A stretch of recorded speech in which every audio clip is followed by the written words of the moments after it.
Hello and welcome to another video. Today I'll be riding through some different areas that are in Turkey Run Park. So I'm beginning at Turkey Run Park in the parking area that's by the Seatonville paddling access where you can put in canoes or kayaks or whatever. So I was starting off at the Turkey Run Park parking lot, and then this is going ultimately towards the Brown-Forman Silo Center. So there's a silo cycling center that I'll be going towards. And this is, just starting off from the parking lot, and I am riding a Segway Max, the Segway Ninebot Max electric kick scooter. Now you may be asking, why didn't I take a bicycle? So I had actually not been through this part of the park before. I had gone through Pope Lake Park and Beckley Creek Park, but I hadn't really gone through this side, and I wanted to kind of survey it and see what all was available, and I figured it was much easier to take an electric scooter so I could kind of go from one end to the other relatively quickly without getting exhausted, and kind of know what all is out here and if it'd be worth coming back in the future. And I didn't want to have to deal with getting my road bike set up at this point, because it's been sitting in my basement for a while. I need to do a little bit of tune-up on it. But yeah, so I took the Segway Ninebot Max, and just in case you're curious, I know I've discussed this probably in other videos, but the laws in Kentucky and in the Louisville metro area itself, electric scooters that have a top speed of 20 miles per hour or less, that I think have a max wattage of 750 watts or less, and that weigh 100 pounds or less, are, for the most part, considered the same as a bicycle, and you're allowed to use mixed-use bike paths or bike lanes, and this checks all the boxes. Max speed's 18.6 miles per hour. It weighs, I think, 30 pounds. It's not super heavy, and I don't remember what the exact wattage is, but it's well below 750. So I figured I would take this there just to kind of ride through from the parking area for Turkey Run Park and go all the way to the Silo Center and then come back. And I figured that'd be an easy way to do that relatively quickly. And, spoiler alert, I think this area is pretty awesome, and I'll definitely be coming back here to go on hikes or walks or bike rides and my normal non-electric stuff. Because there's a lot of, like I said, I haven't been through here, and there's a lot of hiking paths that go through here, and, these, as you can see, I'm on this paved path, which is great for cycling or walking or running, and, the roads that run through here are pretty nice, so this is even somewhere to go on a nice scenic motorcycle ride, or, if you have a convertible, to have the top down, because I'm also actually looking at getting a Honda Navi, so their newer, small, mini Meadow little motorcycle. Basically, it's the innards of some of their scooters inside of a motorcycle body that looks more like the Grom. I'd had motorcycles in the past. I had a Honda CBR sport bike, and then I had ridden bikes that my dad had that were like a Harley V-Rod, and then a Sportster, and, I'd ridden other motorcycles, and at this point, I don't think I'd really want to take a motorcycle on the expressway, just because people are so inattentive at driving. And the reason I ended up selling the Honda sport bike I had years ago was just after multiple close calls where people just didn't see you, merged on top of you, weren't paying attention, I decided, yeah, man, I'd really rather not end up wrecking a motorcycle.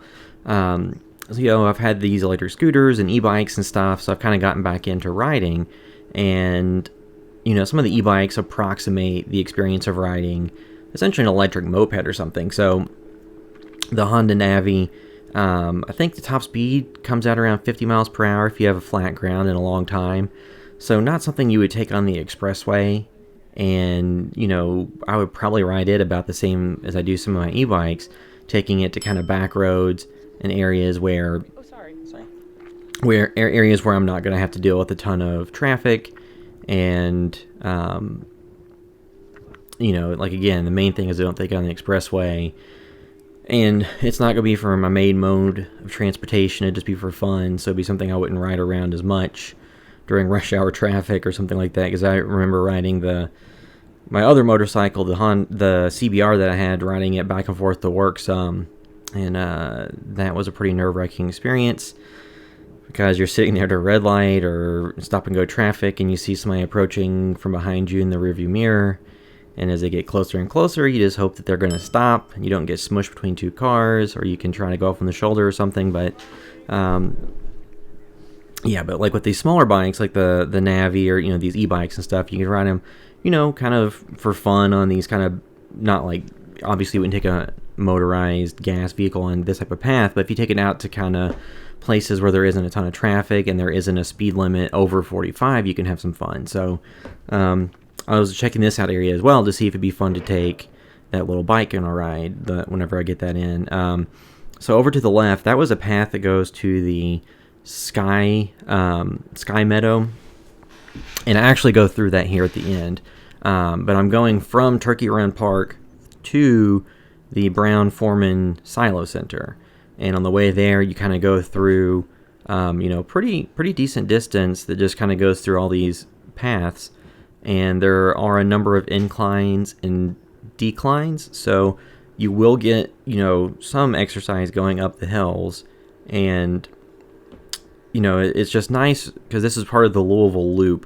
So if you're not from the area in Louisville, they have paved paths that are off of the road that are mixed-use paths for, you know, running, walking, cycling, stuff like that, that aren't on the main road, that go through pretty far areas that connect to different parts of the city.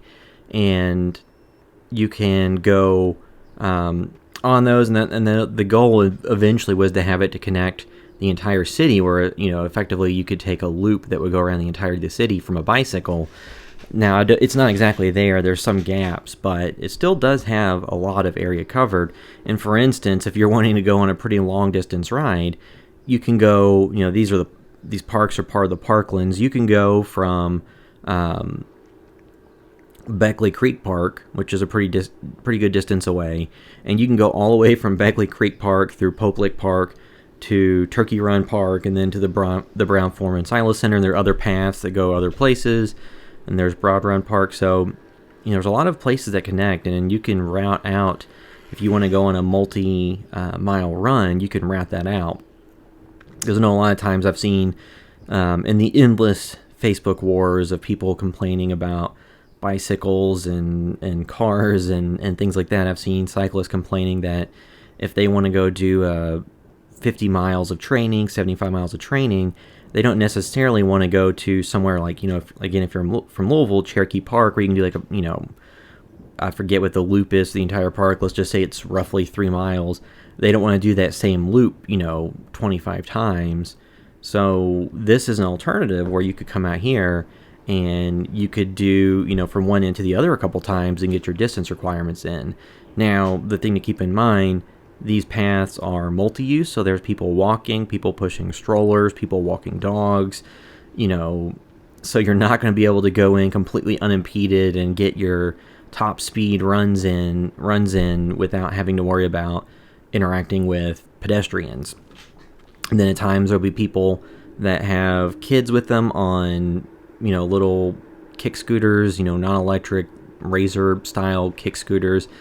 And just in my experience in general, when a lot of kids really like to make 90-degree turns at a moment's notice in front of people.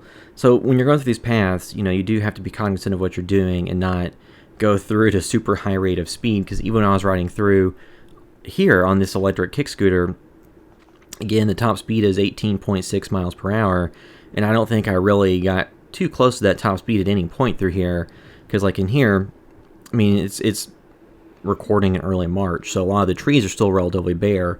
Once it's summer and they're more filled in, you would have less visibility up ahead through some of the trees and brush and things like that. But currently, you know, even here where I have a little bit of it, you know, visibility where I can see through the trees up a good distance, you still don't know if somebody's going to come barreling through around these corners on a bicycle going pretty fast. So in general, you have to be pretty careful, and this really wouldn't be the place if you're trying to, never have to slow down in pursuit of beating your time.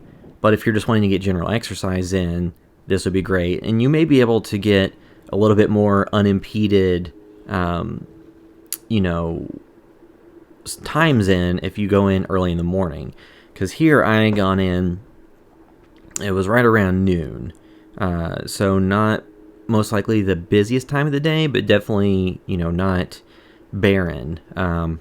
Or I don't know, it may have been the busiest time of the day. I'm not really sure what the times are. I'd assume kind of, noon on, you're going to be pretty busy.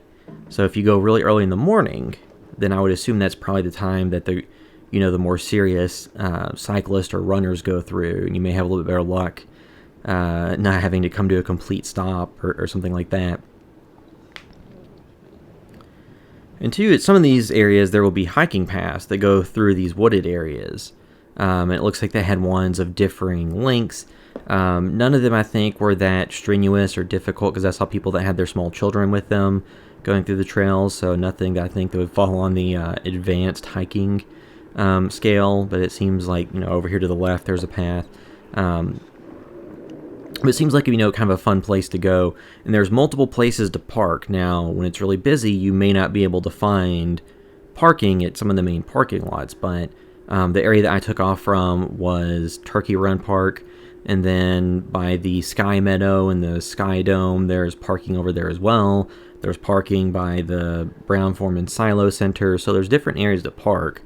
But some of it depends on what length of walk or run or hike or cycling adventure you want to go on as to where you want to park. And then these, I started at Turkey Run Park. You can go past Turkey Run Park in the other direction, go all the way back to Pope Lake Park. And I think that's, 5-6 miles, or because I remember there's a sign at some point when I went before, because I hadn't gone from Turkey Run Park towards the Silo Center the weekend before. I had went there on my one wheel and went from Turkey Run Park in the opposite direction, which took you back towards Pope Lake Park. But I think it's like, I remember there was a sign that was like 4.9 miles to Pope Lake Park, so I think that was already a little bit into it. So, depending on how long of a route you want to go on, you could even park at Pope Lake Park or Beckley Creek Park if you want to come through here. It just depends on the distance you want to go, and if you're walking, running, cycling, anything like that. I know, I'm on the electric scooter, and I know people have taken their electric scooters or e-bikes or EUCs, like the electric unicycles or one wheels up here. So, you can also look and see what distance you want to go, and there'll be a pretty wide range of places you could park if it's really busy.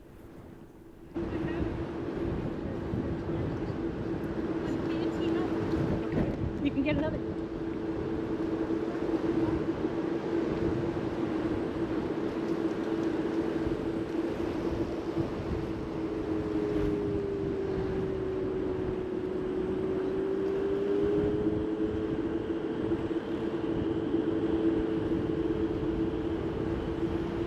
I assume that going through here in the fall would be very visually impressive, with all the leaves changing colors on the trees and what have you.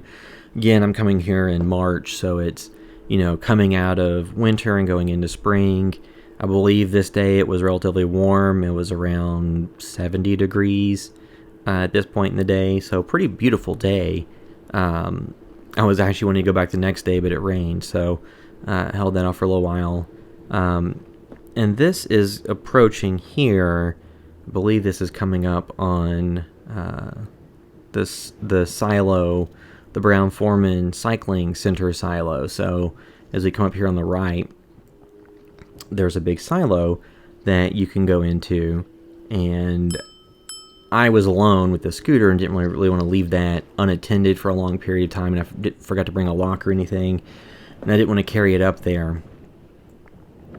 But there's a silo that you can actually walk up in there to the top and get a nice view out over things. And there's also a view that there's like an overlook over the road. And through this video, you probably saw me using the bell, because this scooter has a bell built into the hand grip, which I find personally to be better than yelling on your left. because either thing that you do, if somebody's not paying attention, it tends to startle them. But I usually just, as I'm approaching people and I'm going to pass them on the left and they don't look back and see that I'm coming, I usually ring the bell just to give them a notification that I'm coming up. Most people tend to know what that means. Yeah, so over here there's a little overlook area that you can use to look out over the road that comes up here, which I'm going to go look at over here in a second.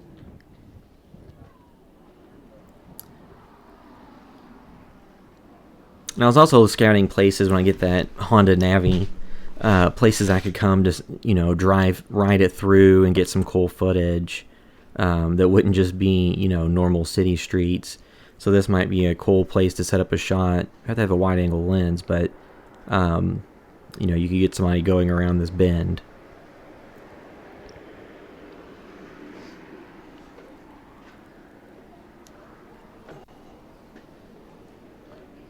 And like I said, there's a parking lot here. It seems like again, if you wanted to park either Turkey Run Park or the Sky Meadow area or here, there should be, decent amounts of parking. Now again, during a really nice day. So this day, later on in the, afternoon, I got there a little bit before noon. Later on, around 1 or 2 p.m., when I went to leave, I think it was a little bit more crowded at the parking lots. But then there's other paths you can go on through here. I didn't go through all of those because I'd already been there for a little while, and I was going to go back and explore some of the other parts. And I didn't want to go out too far and have to stretch the battery. So this is where I was on the way back, and I was going through the Sky Meadow. So coming back from the Brown-Forman Silo Center towards Turkey Run Park, like the Seatonville Road area, this is the Sky Meadow. So there's a nice little, I guess that'd be a pond. And I just decided to see where this went because it wasn't a super long detour. And it goes up here to give you a nice view of the area.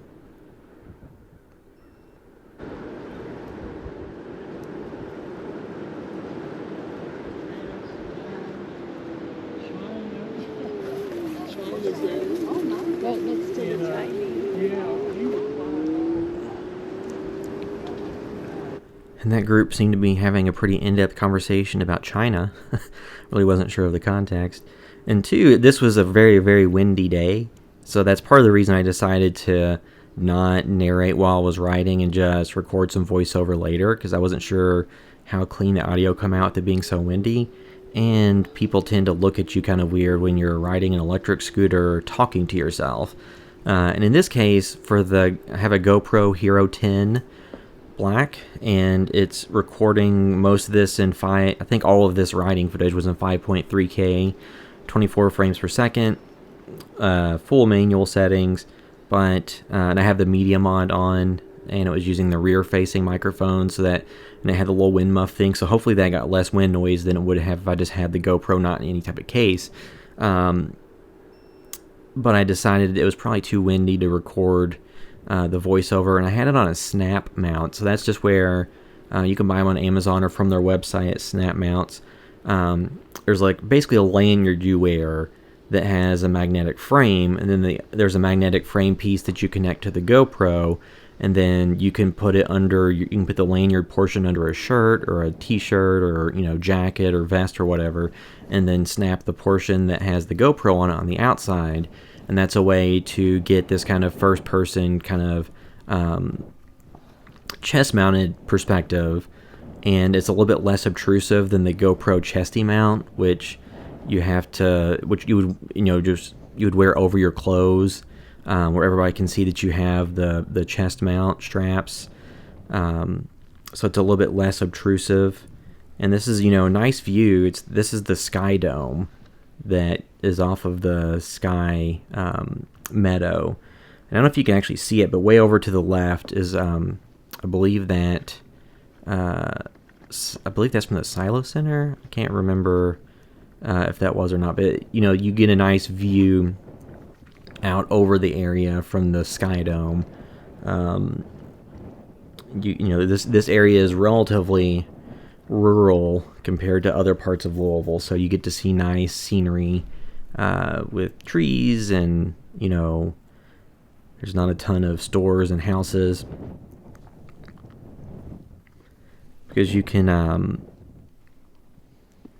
you know, go here, and this is relatively rural. I mean, there's some homes around it, but it's much more similar to something you would see in surrounding counties than in Louisville Metro proper, like off Bardstown Road, around the main corridor, or you know, some of the more populated places. So if you came up here when it's relatively sparsely used early in the morning, it might be pretty quiet. At least compared to something like Iroquois Park or Cherokee Park, where you have more people who'll be there using it. And this is where I didn't really do a ton of advanced planning to know where all this stuff goes, so I was just following this back, hopefully back on the main trail. And as you can see with these electric kick scooters, these are something that I do think takes a little bit of getting used to in terms of how they handle and corner and their performance, because you don't want to take too tight of turns on these. You know, that one I went a little bit wide, but I wasn't going super fast. I was able to get it back on the path fine, but I know I've seen a lot of people who have the rental ones that eat it because they're showing off or going too fast, or, you know, taking too tight of a turn, or going through water or stuff like that and crashing. And then this is going towards another parking area that would be the parking area that's connected to the Sky Meadow and the Sky Dome area. And there was a pond where I saw people fishing, so there is some fishing there, if that's something you're looking for.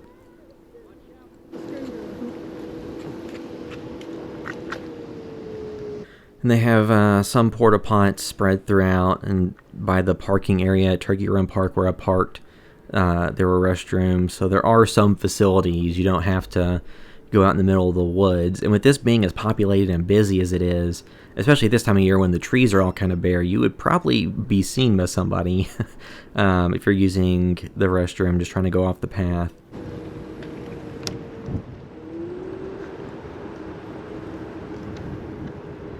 But too, I was also kind of scoping this out to see if this would be a good place for any future, you know, as a location for future film projects, because I know for the Parklands, you do tend to do things officially need to get approval and submit requests. Now, if you're using just a GoPro like I'm using here, or just a single camera, you don't have any props and stuff, you might be able to get away with some run and gun shooting. But, you know, I hadn't been through here before, so I was just kind of scouting it out to see, because you can get, you know, with that view at the Sky Dome, you get kind of a nice view you don't get in the city, and this isn't that far of a drive. You know, it's not that far of a drive from where I live, so it'd be relatively easy to come out here and get footage without having to drive an hour out into, you know, the surrounding counties to get the kind of more rural aesthetic. This is rejoining the path that goes back towards where I parked at, so that'll wrap up this video. Until next time.